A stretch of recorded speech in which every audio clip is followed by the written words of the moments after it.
Hey there, welcome back to Intentional Documentary. Chloe Lodge is a wicked, talented photographer and an author of the new book, For the Love of the Photograph, and she's our guest for today. We talk about her story, Chloe's story, of globetrotting through the years. She was born in England, now lives in New Zealand, and has lived in various countries in between, and we talk about that in terms of her documenting and photography journey. Then we talk about what happened when Chloe started listening to herself more and worrying about what clients want less. Then we talk about looking for the beauty in the everyday and what a childhood friend taught Chloe about the meaning of exotic. And of course, we talk about her book, For the Love of the Photograph. I have it. I love it. I think you'll love it too. And of course, there's lots of little conversations in between, and most of them are around the topic of seeing and how you see. So without further ado, enjoy the story. Chloe Lodge, I have been waiting to get you on this podcast. Thank you so much for joining me on Intentional Documentary today. Hi, how are you doing? I'm awesome. Awesome. We have been talking for so long before we even hit record, and I think that we could turn this into an all-day affair. I have followed your work for so long. Like, there are very few people I feel like that I crossed paths with several years back that I still see a lot today. Like, I could probably count less than 20. And you are somebody that I've loved watching all of your moves and growing your family and how you're running a business and like just documenting your own life and sharing your heart. And you have just stuck out to me among the sea of many, if you will. So this feels like a dream day to get to chat with you. Oh, well, it's amazing to even receive your invitation was amazing because I have been shooting for about 9 years now, and I have been through so many ups and downs, quiet periods where I haven't been able to shoot, periods where I've been a bit lost and tried different things. And I sort of feel the last 9 months since I arrived in New Zealand, there have been lots of things that have really come together, and I'm really excited about how my work is coming out from within me. I don't necessarily feel like, because a few people are like sort of mentioned about, oh, New Zealand, it's really changed your work, and I think, yeah, absolutely it has, but it's almost just opened the door for me because I've been able to take the pictures that I've been yearning to take for such a long time that I've struggled to take in other parts of the world. But all through that journey, I've been on a constant learning, growing, taking time, appreciating the downs and the ups. I have obviously had ups. I've had successful businesses in different countries. I've taught, I've shot lots of clients, but fundamentally now this feels like a very different period and shift in my work. I haven't shot a client for 9 months, which is sort of liberating, but also I do miss it. And yeah, so it's really amazing to be here, and I really appreciate this opportunity to talk to you. Yeah. So you're in New Zealand now. I want to talk about that because all right. I just know you have lived in many places. Can you give us, especially my listeners, like the short or long version of you're from England, am I right? And, That's right. Yeah. And you've lived in a few places. I am dying to know, for example, my husband is Canadian. I am American. I at first went to live there in Canada and got I don't know, residency or whatever. And then I never even used it. He ended up coming here. And I just remember how hard that was. And now I know you've lived in so many different places. I'm so curious on how all of that is possible. And just like I said, the story of how you got where you are now and what brought you to New Zealand versus being in England and all the things. Okay, well, it is quite a long story, but I'll try and keep it short. Okay, so I'm British. I grew up in England until I was 28. I grew up very much believing that England was home and abroad was somewhere you went on holiday for 2 weeks. It's just how, a lot of people are, and I was very happy doing that. I then I then decided to go. Well, I was kind of encouraged by a great friend to go backpacking. I was selling my flat in London. I'd been working with Bear Grylls for a little bit, and he gave me this kind of like burning, I would need to go and see the world. And I had this great friend. I was selling my flat. I'd made a bit of money. She said, just go traveling. I was like, I'm 28. I can't go traveling at 28. And really, I did go. I traveled the world. I did as much overland as possible. I went through Russia, on the Trans-Siberian, Mongolia, all through Southeast Asia. I got to New Zealand and I just exhaled. For the first time in 28 years, I had quite a difficult um, journey up until that point with my family. And I'll talk about that a little bit later in terms of my work. But I just exhaled and I just knew that I was home.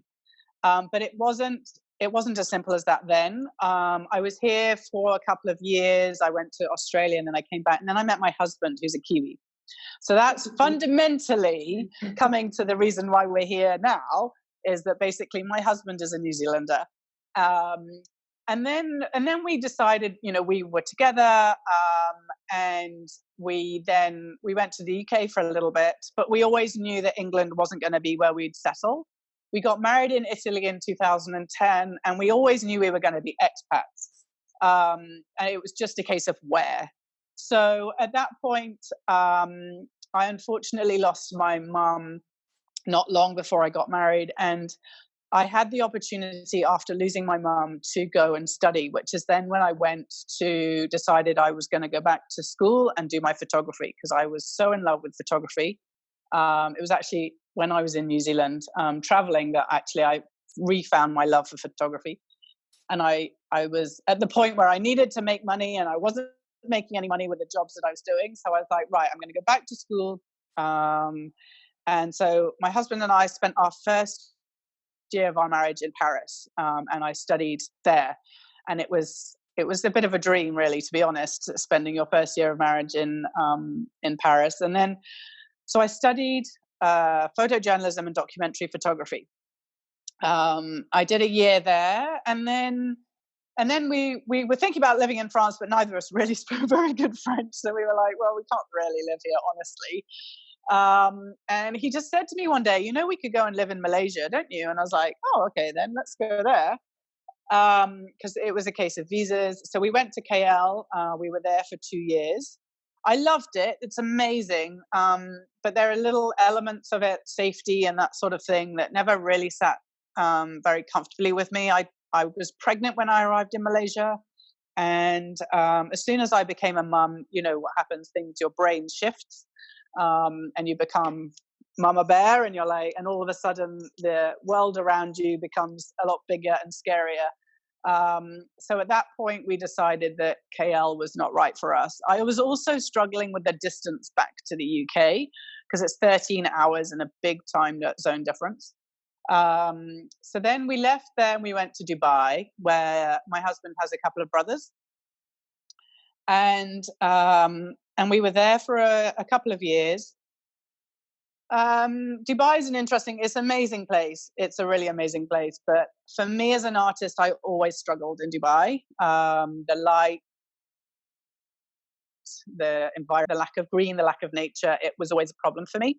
So then we had the opportunity to move to the Seychelles, which is amazing. And they have a lot of incoming weddings into the Seychelles, but not many photographers on the ground. So I was like, great opportunity, let's do it.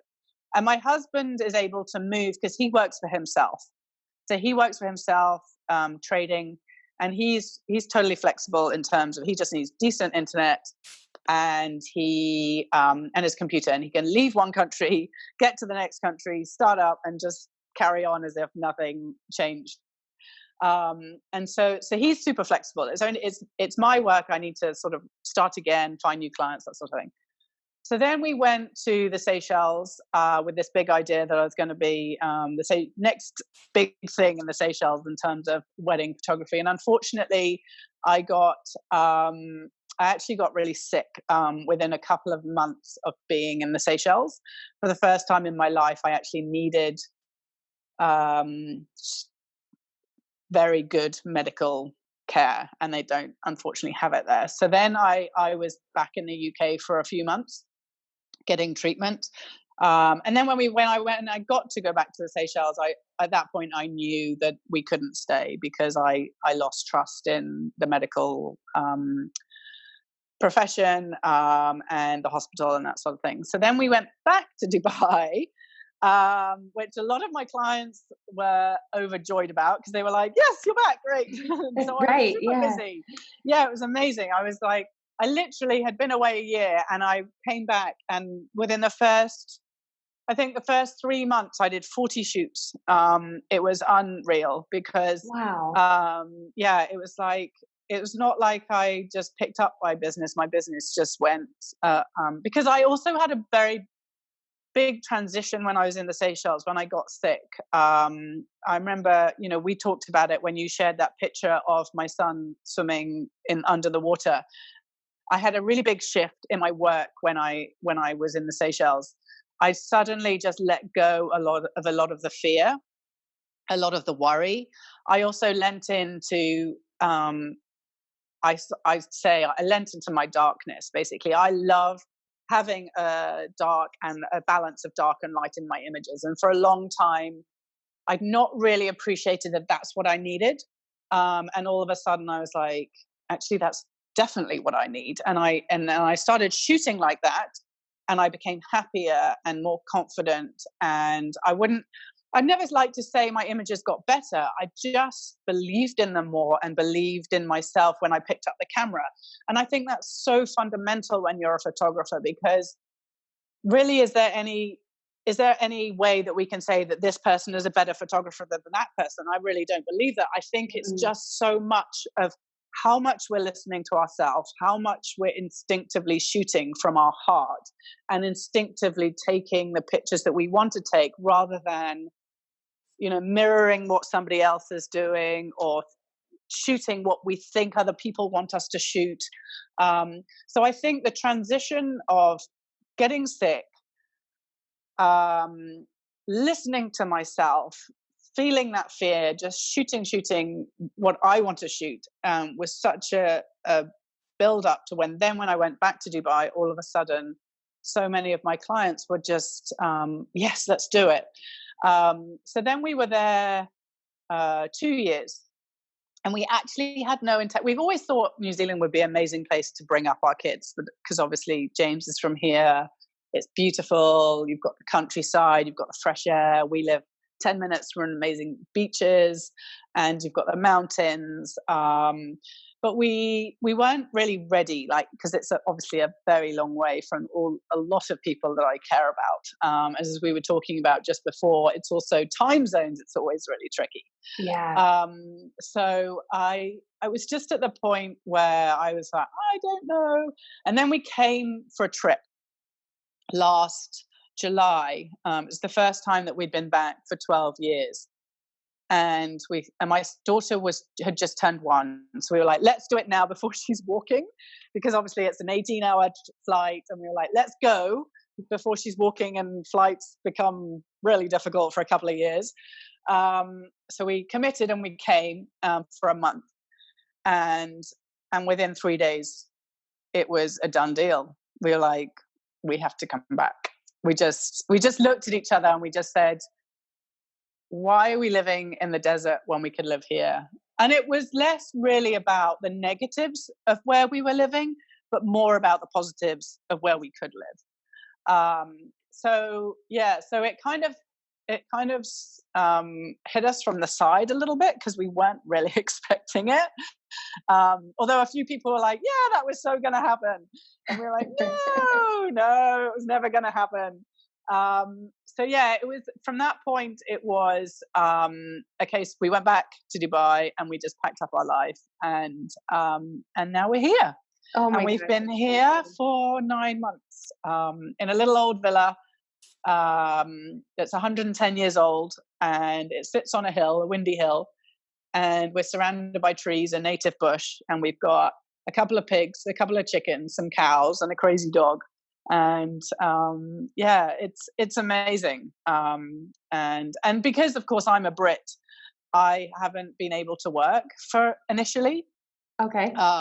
So that's another reason why I've kind of sunk myself into my personal work. Well, that and also just settling my family was really, really important to me. So I took that time and I said, right, okay, well, I'm not going to go out and do what I've done in the last, 8 years. Each time we've moved, and that's throw myself into my work. I said, right, I'll take this time while I don't have a visa to actually work. I do now, but initially I didn't. So I said, I'm just going to take this opportunity just to shoot for myself and to document our first year.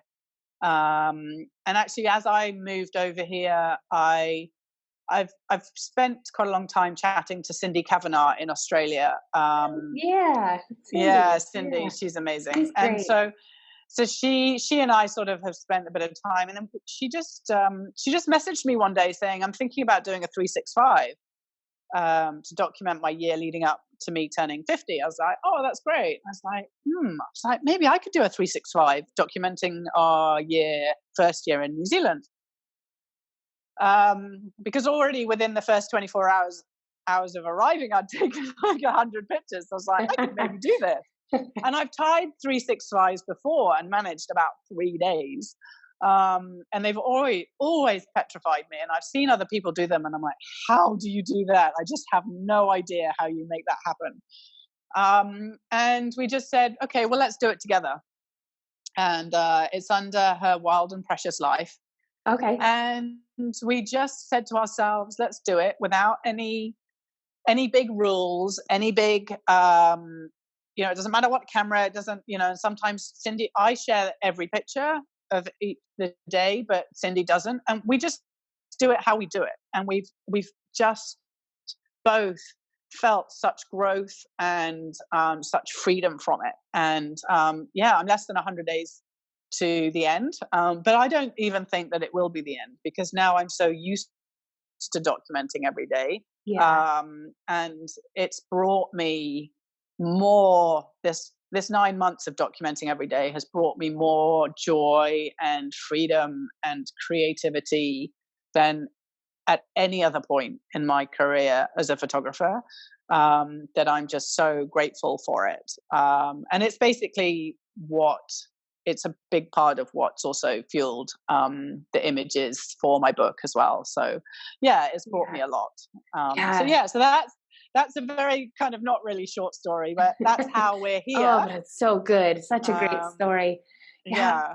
I so hear you on the 365. It is, I'm trying to think now. It's been years since I've done one, but I've done one in the past, and I don't know, there you just sort of, I look at it like running. I don't run actually, but I hear when you run that you get into this runner's rhythm or runner's flow. Yeah. And it's, to me, like that's what the 365 was. It became like just such a part of me that it wasn't so much a chore. It wasn't, I don't know, and I felt like on my game, if you will, like with what I notice and my skill with the photos. So I agree with you there.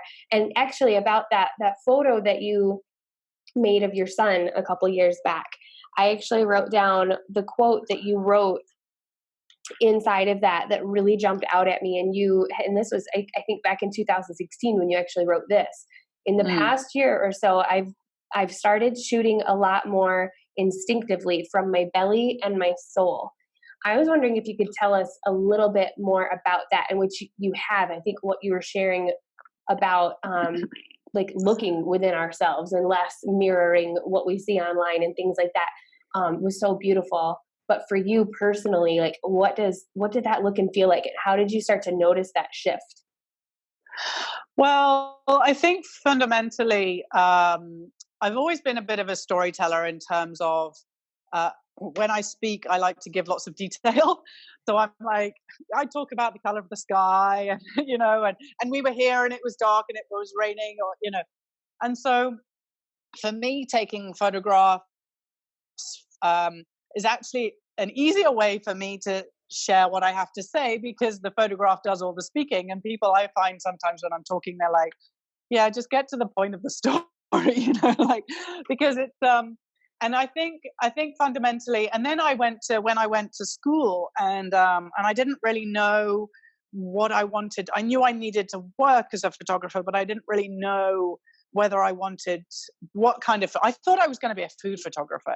They said, oh, at the beginning, they're like, what kind of photography do you want to do? And I'm like, well, I like looking at cookbooks, so like maybe I want to be a food photographer.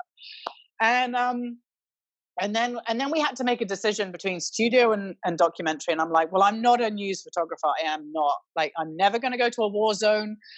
We were in Paris, so we were having to document, or like part of our assignment was to go and document protests and things like that.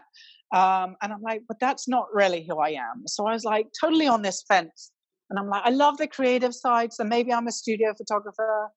And it's not that you have to be one or the other, but I remember somebody said to me, they said, studio photography is more about creating a world somewhere, like pulling all the elements together and creating something. Whereas documentary photography is more about going out in the world and documenting what you see and what you feel and the surroundings. And I instantly knew, I was like, well, I know which camp I'm in. Mm-hmm. And as I said, I don't necessarily believe that you have to be in one camp or the other.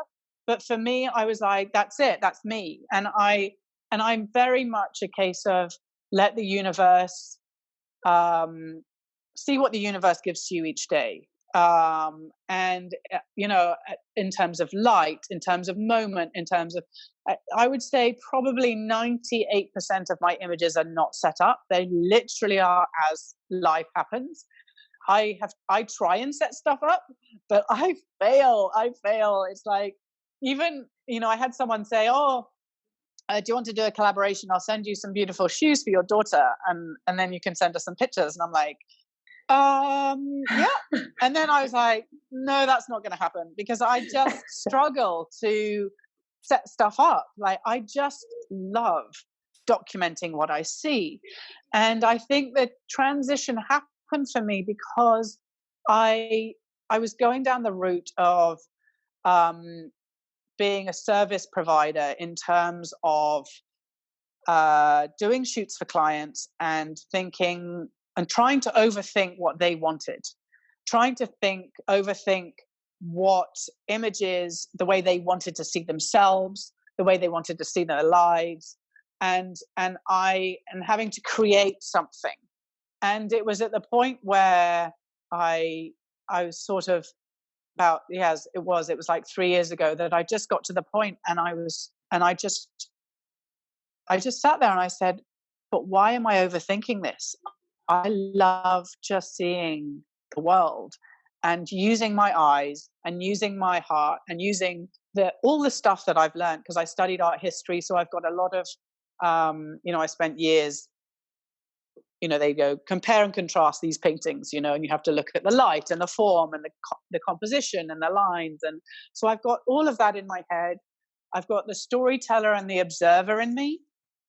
As I sort of referenced earlier, I actually had, growing up, there was, my mother was an addict, and I know now, and it's taken me a long time to understand this, but I know now that a lot of the observational part in me was actually nurtured from a very young age, because I used to have to come home and look for clues as to how things had gone for her that day.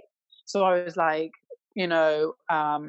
are there glasses on the side, or are the way she's written in her notebook, or all that sort of thing. And I think because there was darkness in my life, I was always looking to find the beauty. So there's definitely that observer in me is so strong and has been nurtured from such an early age that it really, it was at that point 3 years ago that I just said, okay, this is how I see the world. Why am I fighting it? And now I'm in a funny transition, because now I actually not sure how I now go from the love affair that I have back with documentary, to now actually making it work with clients. Yeah. Yeah. That's always the tricky thing, and because translating that to clients is always is hard. I've managed it with a few clients over the years, but fundamentally, a lot of clients, understandably, they just want really beautiful pictures of their family. Yeah. They don't need to worry about our artist journey, and the fact that I take pictures because I have this innate need to find the beauty in life because I had a difficult childhood. Like they don't Yeah. need that. They want Yeah. beautiful pictures. Yeah.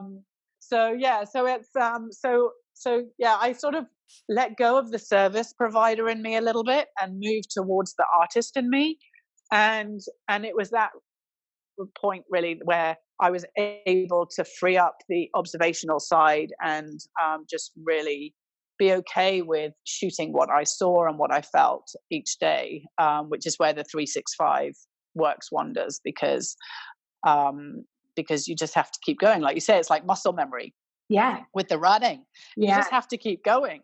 Yeah. And also, I think it's okay. I mean, that's another thing that Cindy and I talked about, that if we have a week where there's a lull, which you always get, then that's okay as well. I think it's about being kind to yourself as an artist, and yeah.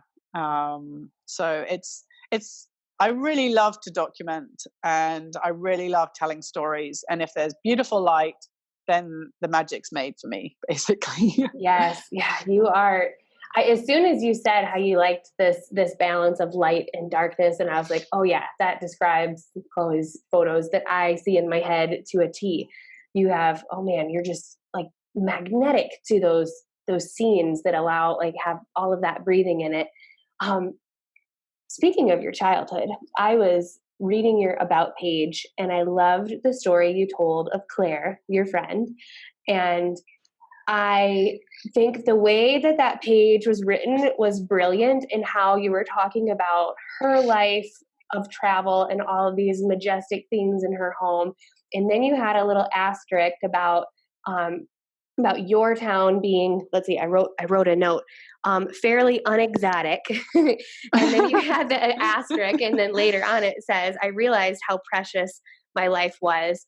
I am so curious, because this is something that that story just jumped out at me. When do you think it was in your life that you started to look back and see your town for the preciousness that it was, and not, you know what I mean? Like that reverse. Yeah, I mean, I think actually living in Dubai was a fairly pivotal time for me in terms of discovering um, and just accepting that life isn't always going to be how you want it to be, and life isn't always. Um, I think you look on. I mean, social media is so amazing. Social media is so amazing, but it's also really hard, because you look at images shot by other people, and you see the places where you yearn to be, or you think, oh well, if I lived there, I would take amazing pictures too. And obviously, I do feel that in New Zealand, but I think Dubai, because it's very dry, it's very monochrome in terms of color. Everything's sort of yellow, pinky, and it's not the lush green and the blues and the clouds and all that stuff that I yearn for.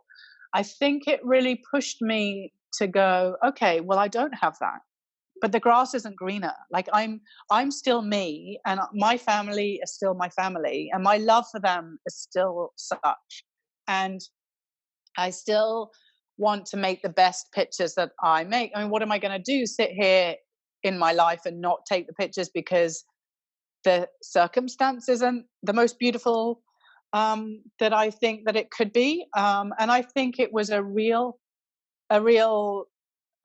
like you say, it kind of just made me go, it doesn't matter where you are in the world. It's not about the more exotic. Because I went to the Seychelles, in the most beautiful place in the world, and I faced some of my greatest challenges in life. Like, I mean, you can go to the most beautiful places and then it not work out. So just it's just totally breathing into where you are every day and going, okay, what beautiful thing can I see? And actually, I've got in my book, there's a quote I wrote on a picture of my daughter, and it just says, fall in love with all over again with, I remember it now. It's like, fall in love with your life again, over again. It's like, just every day, just take that moment and go, I'm going to strip back think about the washing and the cooking and and all of that stuff and the mundane and the everyday and just say, but life is really beautiful. I'm here right now with people I love. And today might be harder than yesterday, or it might be easier than yesterday, but the sun is still shining and there's still light, even though it might not be the perfect light. You have light. We have light every day. The sun comes up every day. And just seeing that and capturing that, and that's what I try and do. That's what my 365 has done for me, because it's just said, well, what can I see today that's made me fall in love with my life all over again?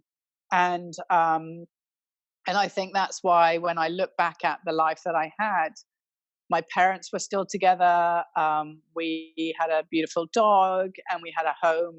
And those times when, like you were talking about on my website that I was talking about, those were beautiful times. They were, and I had that innocence of childhood before things started getting hard for me. And they were beautiful times. It doesn't matter whether it was exotic or not exotic. And the thing that I also think is that your everyday is totally exotic to someone else. Yes. Yes, it's so true. Because, a lot of people would look to me and they go, Dubai, my goodness, Dubai, it's amazing. I'm like, no, it's not. But, it is. It actually is. Yeah. And that's the thing. It's like, exotic is, it's a case of perception. And it's a case of just stripping that back and just, and I think, and it's interesting because my website is now a few years out of date. And I wondered whether if I make a new website, would I keep that about page? I love it, but I sort of like, now I feel a bit bad because I referred to my town that I grew up in as not very exotic, but actually because my mind has shifted in terms of, the definition of exotic is what does that mean really? So, and when you live in certain places, when I was living in the Seychelles, obviously it was totally exotic to me, and like as soon as you say it to anybody, they're like, wow. But then when you're living there every day and you're going and buying milk and you're taking your kid to school, and it doesn't feel very exotic at all. And it's the same wherever you are in the world. I think it's really just a case of seeing the beauty in each day, no matter where you are, telling your story, telling the story that you want to tell, the story that you want to remember, and being true to you and shooting the pictures that you want to take, and not overly worrying about likes on Instagram and all that sort of stuff, because in 6 months, a year, 10 years, I mean, Instagram might not even exist, and so what? We've not taken pictures because we've worried about likes for a platform that now doesn't exist. Right. That doesn't make sense. That doesn't make sense. So that's really, that's sort of how I see it. So. Yeah. So let's talk about the book, For the Love of the Photograph. I freaking love that name. Thank you. Congratulations. You just got this delivered at the time of recording this, like this week, to your home. So that is so freaking exciting. Tell our listeners why you wrote the book and who it's for. Okay. So thank you very much. I'm very excited. I'm still a little bit head spinny about it. So basically, For the Love of the Photograph is a book for anyone really that loves to take pictures and tell stories. It's got a combination of basic know-how in terms of, it talks about rule of thirds, it talks about lines, it talks about composition, but it also talks about telling your story and ways you can do that. Personal projects. I talk a little bit about my views on social media, about the printed image and the importance of it. I also talk about light, one of my favorite subjects. But it's not an all-inclusive, comprehensive, this is everything book. It's almost like me sitting there with you, pushing you and saying, have you thought about this? Have you remembered this? I handed the first copy to a great photographer friend who actually lives just around the corner from me. And she's like, this is amazing. This is basically everything I know but had forgotten. And now it's here in front of me in beautiful form. And which is exactly what I wanted it to be and why I wrote it. I wrote it because, well, it's an idea I had from about 6-7 years ago, to actually write a book. And then it sort of evolved and I haven't really got round to it, and life got busy and children. And then it sort of was like going to be more like a handout after workshops that I'd done. I was like, well, all the stuff that I want to talk about in my workshop, people aren't going to remember it all. And I talk a lot and I share a lot, and I'm like, they're never going to remember it all and they're not taking notes. So maybe I need to write a book so they can, almost like a takeaway, So then I was like, well, maybe it could be that. And it's just, and then it grew. And then I thought, well, maybe it needs to be a little bit more than that. Yeah, it's been designed so it's small and you can take it with you. Bex Vivash, she wrote my foreword. She's amazing. I'm sure you know her. Her work blows my mind. Yes. She wrote my foreword, and she described it as a book that you can put in your glove compartment. So when you're sitting there at the school run, you can like pull it out and have a like flick through, But it's designed, it's beautiful. It's like a coffee table quality, but it's small and it's written in short paragraphs. So everything is broken down. So it's literally like a memory prompt book. Mm-hmm. And I wrote it for a number of reasons. Firstly, as a legacy to my kids. As I talked about having lost my mum, she was 58, and there's so many things in that I would love to know. I've got so many questions I want to ask her. And particularly now my kids are getting older, and now I'm cooking more, and she was an amazing cook. And I'm like, how do you cook this? Where are you? I need you. And it was just a moment where I thought, you know what? I want to write a lot of the stuff that I know down, so my kids, if one day they want to learn how to be a photographer, they can have it, Yeah. So that was so it's a really personal thing in that respect. So it's a sort of gift to my kids. It's also, it's a little bit autobiographical. So it sort of shares, I wanted it to feel, being that I'm a storyteller, I wanted it to feel that I was sharing my experience, so people that read it feel that they're not alone. I had a lot of imposter syndrome when I was writing it, and I still do. I go on Instagram and I look at people's work and I'm like, well, they're a better photographer than me. And I know I talked about the better earlier, but I'm like, well, maybe they should have written the book. Why didn't they write the book? Like, why have I written the book? And I still have a lot of that kind of fear. I'm like, well, who am I to write this book? But in the end, I kind of pushed that aside, and I just said to myself, just get it done. You've got this opportunity. When I arrived in New Zealand and I started my 365, because I've had a lot of the words in my head for quite a long time, but I never had the body of images that I was so happy with to go with it. And it was at the point where I was like, actually, after I was a few months into my 365, I was all of a sudden thinking, actually, I have a body of work that I would be happy to marry with the words in my head. And that I would be happy to put out into the world. And also it was cohesive because they're all in New Zealand, whereas before I had pictures from Dubai and pictures from Malaysia and pictures from Europe, and it wouldn't have made sense as a book. It would just been like, well, I'm illustrating this point with this random picture from 3 years ago. Whereas now I feel like it started to make sense for me in my head. I was like, I have this body of images which I really love and are telling their story in their own right. And then I have the words that I want to share. And also there was this, I feel really honored because whenever I write, not all my Instagram posts, but often when I write an Instagram post, people will comment on what I've written as much as what the picture. Yeah. And I was like, I need to start listening to this. Like the kind of, when you kind of bumbling all along in life and you're looking for answers, but actually the answers are there in front of you. They're there in front of you. And it was just that moment where I said, maybe I should just give it a go. And I had a long chat with my husband. I said, do you think I'm crazy? And he's like, no, you're not crazy. Just do it and see what happens. So I just allocated time. I took myself off to this coffee shop that I found that I really liked and I felt really comfortable in. And I just allocated certain days.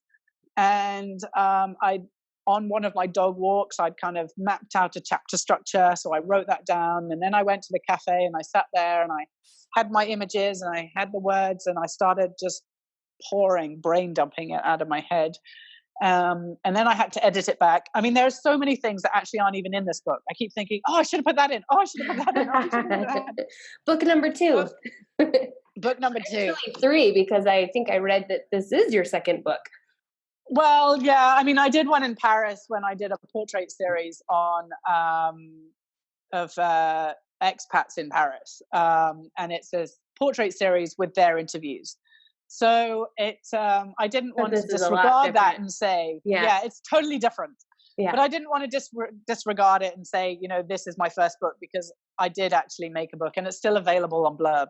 Cool. And actually, I went to one of my clients' homes in Dubai. It was hilarious. I went there and I was like, she had it up on her shelf. And I said, oh, wow, did I lend you one of my copies of that book? And she said, no, I found it on Blurb and I bought it. And I was like, that's really bizarre, because it was literally something that was at the end of my course, that I did this portrait series and I printed it for the course. It was a little bit like for the final exhibition. And it's not that I forgot about it, but it kind of got like put in the little, like that was my Paris box. Mm-hmm. But I'd still love to actually carry on with that series. There are still lots of projects that I would love to do, but it's always a case of time, isn't it? Yeah. But so there are lots of things in it, but also fundamentally, I wanted to make sure that it was small. It needed to be small to be able to be shipped and not cost a fortune. Yes, and it needed to be small for it to be accessible for people. And also it was a little bit of a toe dip into the world of, is anyone really going to buy my book? And there's one thing to like someone's photo on Instagram and comment on your writing, but to actually put their hand in their pocket and give you money for something that you've created is a totally different thing. Yeah. And I'm still totally blown away that in the last couple of days, I have shipped over 100 copies literally to every corner of the world. And I only received it in print 2 days ago. It just blows my mind that people are believing in me and investing in this book. And I'm so excited. And to see where it goes now, I sort of don't really want to look. It's like that peeking behind a curtain. But I'm excited because I think that we spend so much time on social media and we all spend time looking at digital screens, and we're all looking at, whether we're editing or sharing or, and our clients are buying digital images and we're not printing enough. And we're all sharing our information and our knowledge and our learning online, and which is amazing. And we're all growing from it. And I love that.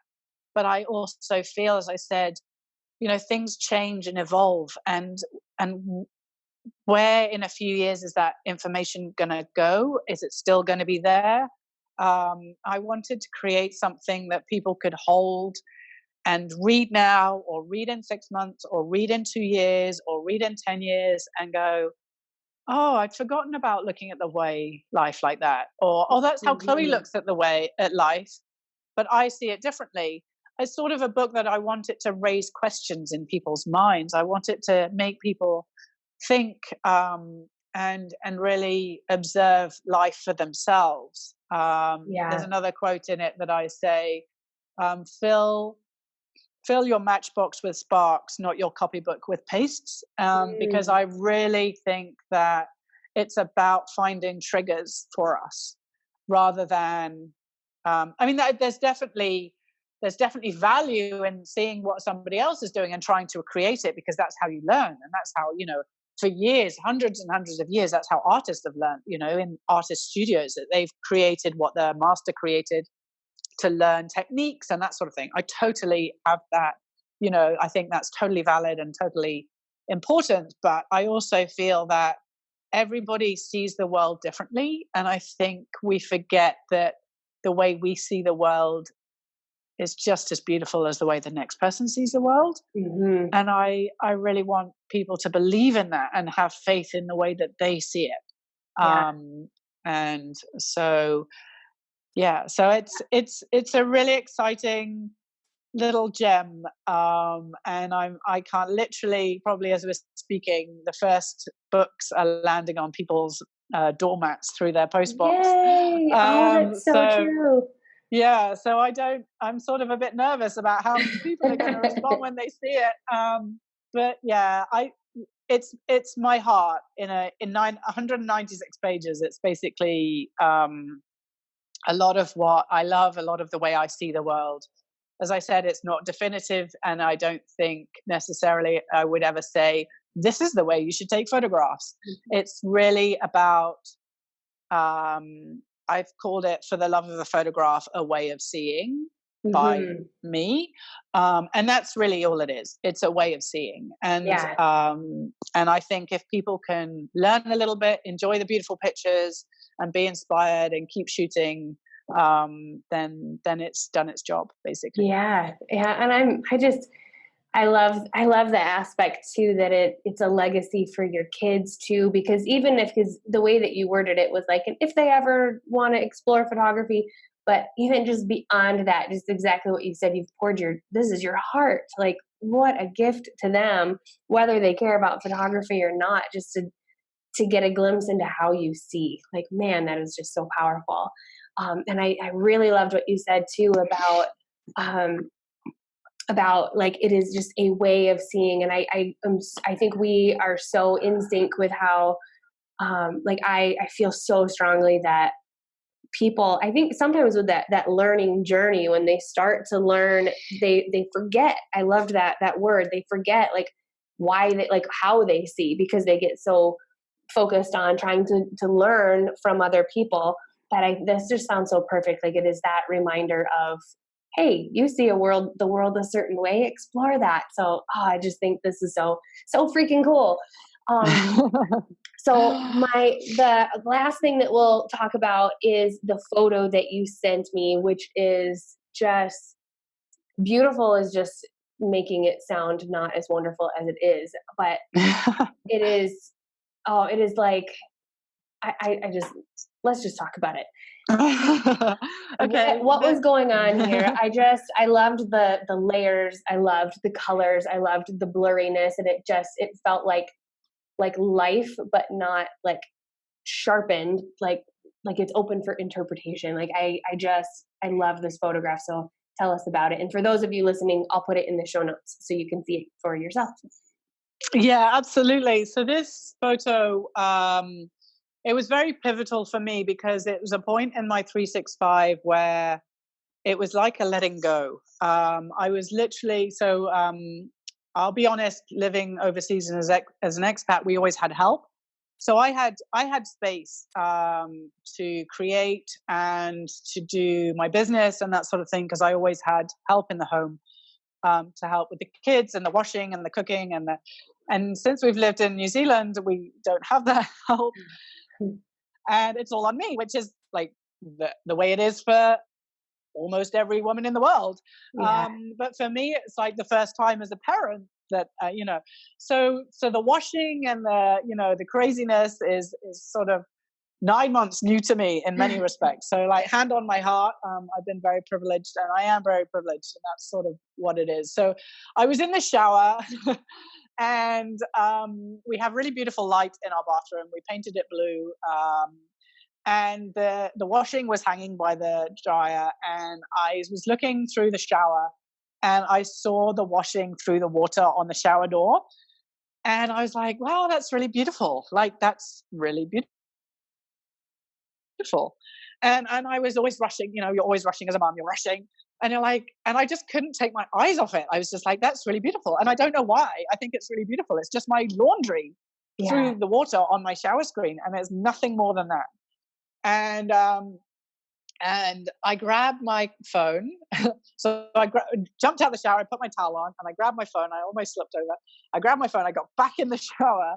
My phone was steaming up, and I was like, and I'm like, but I don't know. So the compulsion to take this picture was too strong. So I was like, I just need to document it.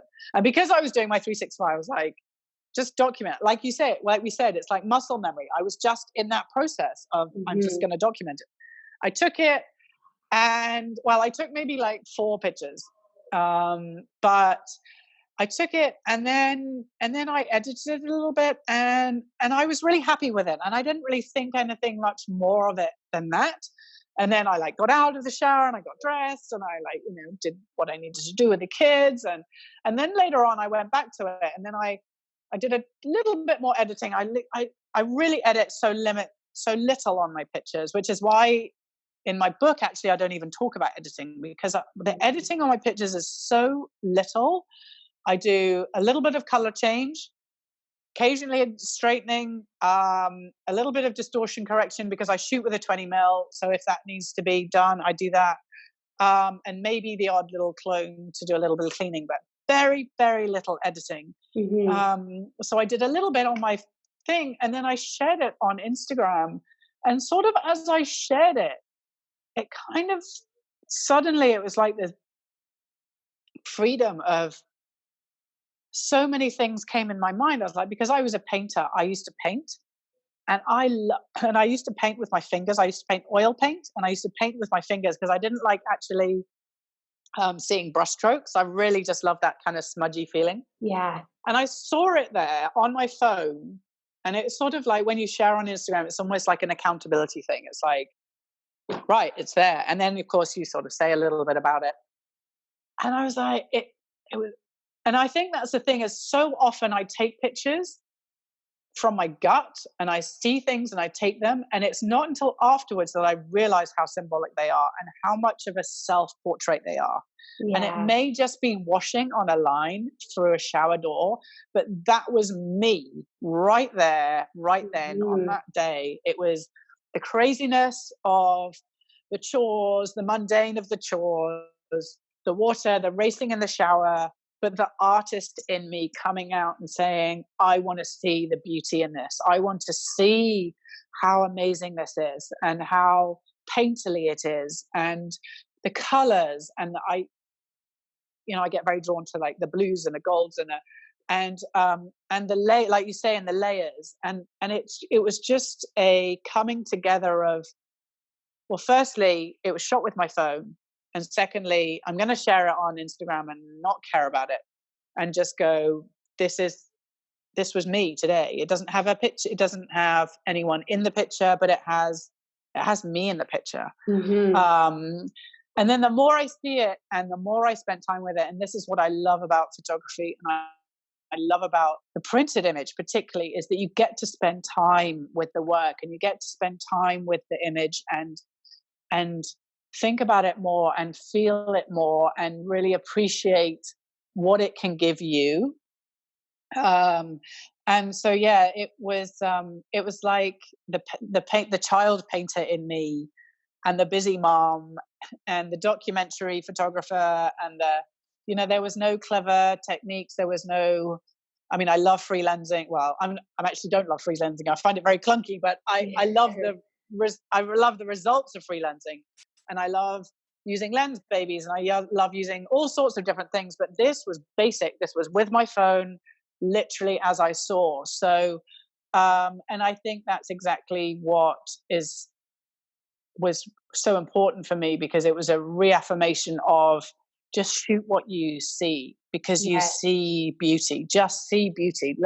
train yourself, if nothing else, train yourself to see stuff, see light, see, the way colors interact with each other, the way size and composition and contrast and dirty things and clean things and tall things and short things, and just nurture that, because if you spend time nurturing that, then when you go to take the pictures that really matter to you, it's all there. It's like, it's instinctive. It's the muscle memory. It's all there, and you don't even need to think about it. And it takes time. Obviously, I have been shooting for 9 years, and I've studied, and I've done all sorts of different things. So I don't say that lightly. But it's like learning to be a musician, right? You don't become the world's most amazing musician overnight, and by listening to lots of beautiful music. You have to practice and practice and practice and practice and practice. And then the beauty comes. So so that's really my painterly laundry line. I knew it was laundry. I could tell that's what it was. And when I saw the photo, I loved that it seems like in the documentary world that there is this level of sharpness and technical perfection in the way that everything is. And so I just loved that it was blurry, but I knew what it was. Like, and there was just so much feeling that I got from that. And now just hearing your words behind it just makes it even more amazing. And this photo is in your book, right? Yeah, it certainly is. Yeah. So can you let our listeners know where they can get your book? Yeah, absolutely. So it's pretty easy. It's fortheloveofthephotograph.com. You can just go onto the shop, and I've shipped it so far all over the world, from Fiji, Mexico, Canada, the US, the UK. It's on its way out. So if there are places where, because I have to put each individual place in, so if you're in a country where it's not coming up in the shipping, just drop me a message and I can change it. But and it's all me doing it. I'm self-published, and I'm the one packing it up and signing it, and so it's very much coming from me to you. I mean, that might change over time. It might hopefully go into Amazon and things like that. We'll see. But at the moment, it's definitely very grassroots level. So fortheloveofthephotograph.com. And I also have an Instagram for it, which is just For the Love of the Photograph. So I'm excited. And what is your Instagram handle? Yeah, mine is Chloe Lodge Photographer. Okay, awesome. So the very last thing, give our listeners a challenge, a piece of homework for the week of something to notice or something to record or intentionally see, as you've been talking about. Yeah, I think as I said, I think it's really about spending this week seeing the world around you. Notice the shadows, notice the light, notice how light works with the shadows, notice what it's telling us. Light can literally transform your work, as many photographers know. So it's sort of getting on board with light, and not necessarily try not to get too frustrated when the light isn't the beautiful light that you yearn for. Like, just love the light that you have and work with that, even if it's really hard light. I know I've got small children, and wouldn't it be amazing to shoot at golden hour all the time? But we all know that golden hour also coincides with witching hour, and it's not necessarily the perfect time to be taking pictures of your kids. So sometimes you could be out in the middle of the day shooting, or just living your life, and things are happening. So I think I would just say, just start noticing the different types of light, noticing the different types of beautiful things in your life that make you fall in love with your life again. And in between the busyness, in between the craziness, because we're not always gifted with the time to create. We often have to, particularly as moms, but we often have to, there's a little bit of grabbing at moments and documenting when you can, and and just take some time to breathe, a little bit like meditation, in amongst the busyness, and just go, oh, that light's really beautiful. Keep your camera close, because then you can document. Don't be afraid to use your phone, because it's an incredible tool. And actually, in my book, I've shared probably about, out of the 80 odd images, I would say about 20, 25 of them are with my phone. And I've done that purposefully, because I really want people to just feel okay with the fact that you can document amazing pictures with your phone, and document pictures that you'll never get with your camera, because your camera's not close or your setting's not right and the moment's gone. Yeah. So just have it close, have your camera close, see the light. It doesn't matter if it's hard light, soft light, any kind of light, and feel those moments in amongst the madness. I love that There's so lots much. of things to do. Yeah, what these two words came to me as you were talking, and that was just be open. I think a lot of my listeners are probably like, okay, I'm going to go photograph right now. And they pick up their camera and they go looking for something. And it is such a different thing to just have a camera nearby and just be open to whatever you see and just start there. So I love that. I love that. So thank you so much for coming on here. And thank you. All of this has been amazing. So good. It's been such a treat to get to know you more. Yeah, absolutely. I could have talked all day. That's one of my things, is that give me 2 days to talk. I'll talk all day. Yeah. We are quite the pair when it comes to that. I'm the same way. Thanks, Chloe. Thanks so much. Welcome back. This conversation was so packed that I'm not going to keep you for long, but after you do Chloe's challenge this week to practice seeing, I want to know what you noticed this week that's different from before. I want to hear about the noise that got in the way that fogs up your vision. I want to hear about all of it. I want to have a conversation with you. So visit dangerouslygoodstories.com/notice, where you can opt in to my list and get an invitation to my new Facebook group, where we can talk about this episode. We can talk about the noise. We can talk about the noticing and all the things that come along with that. Plus, you'll get my free PDF tiny workbook called Notice Your People, which is an exploration of why the people who matter to you matter. I mean, you know who matters to you, but when was the last time you really sat down and thought about why? That's what this thing is going to do. So go to dangerouslygoodstories.com/notice and have a wonderful week, and stay awake for your stories.